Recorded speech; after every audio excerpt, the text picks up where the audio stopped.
Saudara-saudara, kita maklum bahwa solat merupakan sarana yang paling efektif untuk mendekatkan manusia kepada Allah. Makin dekat manusia dengan Allah, makin tidak senang iblis dan setan. Karena itu segala macam cara mereka berusaha mengaduk-ngaduk solat kita. Dan sesungguhnya, jikalau kita mengerjakan solat, itu kan targetnya cuma dua.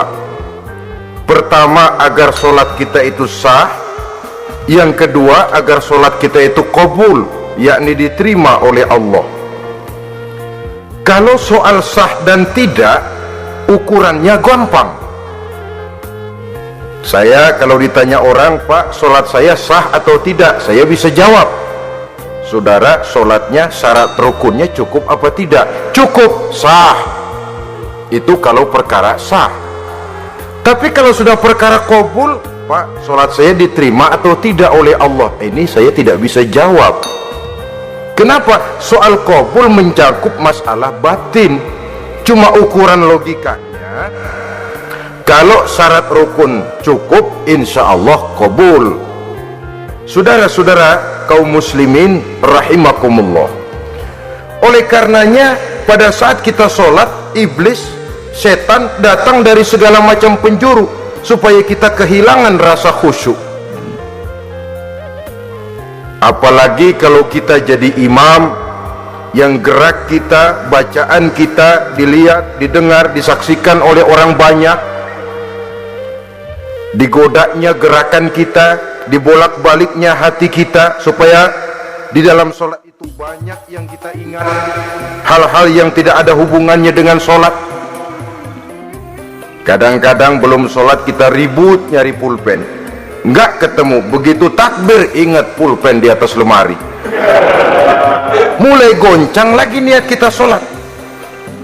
Kadang-kadang kalau hati tidak bisa dipermainkan, iblis berbisik lagi, gerakan kita dalam sholat tidak mencerminkan kekhusyuan. Kalau gerak juga ternyata masih bisa khusyuk, bacaan kita dibuatnya kita seperti dikejar-kejar waktu. Sholat isya misalnya dengan cara kilat khusus, super singkat.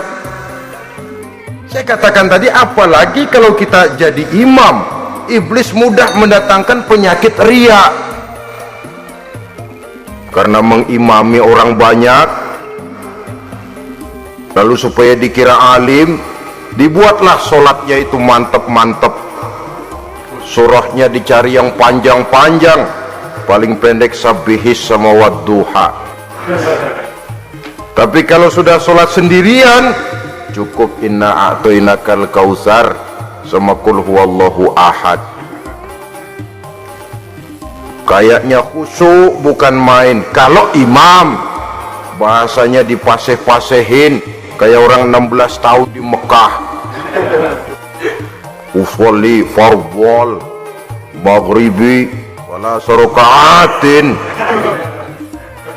Saudara-saudara kaum muslimin yang berbahagia, oleh karena solat merupakan sarana yang paling efektif untuk mendekatkan diri dengan Allah, maka orang yang khusyuk di dalam solatnya merupakan musuh utama daripada iblis. Sekarang bagaimana bisa khusyuk? Caranya, kalau khusyuk 100%, rasa-rasanya sulit. Untuk sampai ke arah sana, orang memerlukan tahapan. Kepada Imam Ali karramallahu wajhah, baginda Nabi pernah memberikan satu tes. Ali, saya ya Rasul, kalau kau bisa sholat 2 rakaat saja dengan khusyuk, aku kasih hadiah sorban. Baik ya Rasul. Sembahyang Imam Ali 2 rakaat, selesai sholat, assalamualaikum, wassalamualaikum. Rasul bertanya, yang mana sorbannya Li? Tanpa nengok, Imam Ali menjawab, yang hijau ya Rasul. Setelah menjawab yang hijau, Rasul berkata, kamu tidak khusyuk Li. Kenapa?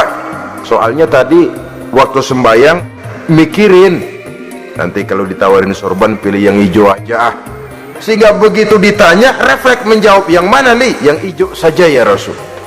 Oleh karena itu, menurut Al-Imam Nawawi, pada tingkatan yang paling sederhana sudah sampai ke tingkat khusyuk, asal pada waktu takbiratul ihram ingat kepada Allah. Tapi jangan lupa, itu tangga pertama. Jangan ada fatwa begini lalu aman, yang penting kan takbirnya ingat Tuhan, belasononya mau kemana kek. Bukan itu pada tingkatan pertama sudah sah dipandang khusyuk sholatnya orang awam, asal pada waktu takbiratul ihram dia ingat kepada Allah. Tetapi harus terus berusaha agar sepanjang sholat dia ingat kepada Allah. Caranya bagaimana? Pertama, menanamkan diri bahwa pada saat kita sedang mengerjakan sholat, yang lain tidak ada kecuali Allah. Yang kedua, berusaha memahami apa yang kita baca, sehingga pada saat kita sujud subhana rabbiyal a'la wa bihamdi, terbayang kemahasucian Allah, kemahatinggian Allah, sehingga hati tidak mengembara, mulut berucap, hati mengikuti apa yang diucapkan. Yang kadang-kadang membuat hati kita jalan-jalan, badan di masjid, badan takbir, badan ruku, tapi hati di pasar, hati di kantor, hati di pabrik, karena yang kita ucapkan tidak berakar di hati. Yang kita baca kita nggak tahu artinya, sangat boleh jadi hati lalu mengembara kemana-mana. Jadi untuk menopang kekhusyuan ini, cara yang paling efektif, pertama, tidak ada yang lain pada waktu kita sholat kecuali Allah. Yang kedua, berusaha memahami apa yang kita baca. Dikala kita sujud dikala kita duduk di antara dua sujud, Rabbighfirli, ya Allah ampuni dosa saya, warhamni, kasihani saya, dan selanjutnya. Mulut membaca, hati mengikuti. Dengan mengikuti, hati tidak terlalu mengembara, ada tempat dia kembali. Saudara-saudara kaum muslimin rahimakumullah, itu yang kelima. Yang keenam, yang menjadi musuh iblis, mukminun nasih, orang mukmin yang suka memberikan nasihat, orang mukmin yang suka memberikan petunjuk, termasuk juru-juru dakwah, para muballigh, itu merupakan musuh utama iblis. Kenapa? Tiap hari iblis kampanye, tiap hari iblis mengajak dengan segala macam cara, yang kalau perlu dia berikan kamuflase, dia berikan fata morgana, kalau perlu yang haram dia bungkus dengan merek halal, kalau perlu kejahatan dia bungkus dengan baju kebajikan. Istilahnya racun diberi merek madu, dan itu wajar. Cuma kita tentu harus punya filter, daya saring positif agar tidak salah pilih, karena iblis ini pintar betul. Kalau kita khusyuk dalam sholat, dia tanamkan kepada kita, misalnya seperti tadi itu, sholatmu memang hebat, khusyuk, di kampung ini tidak ada orang yang sholatnya seperti kamu. Tertanam itu dalam hati kita, timbul ujub. Akhirnya, iya, gue lihat-lihat di kampung sini kagak ada yang sembayangi kayak gua. Nah, sudah masuk iblis. Jadi dia pandai mengikuti gerak hati dan irama denyut jantung manusia ini. Kemana kecenderungan manusia, ke situ dia masuk. Pendeknya iblis itu ibarat tukang joget, dia ngerti bener irama kendang.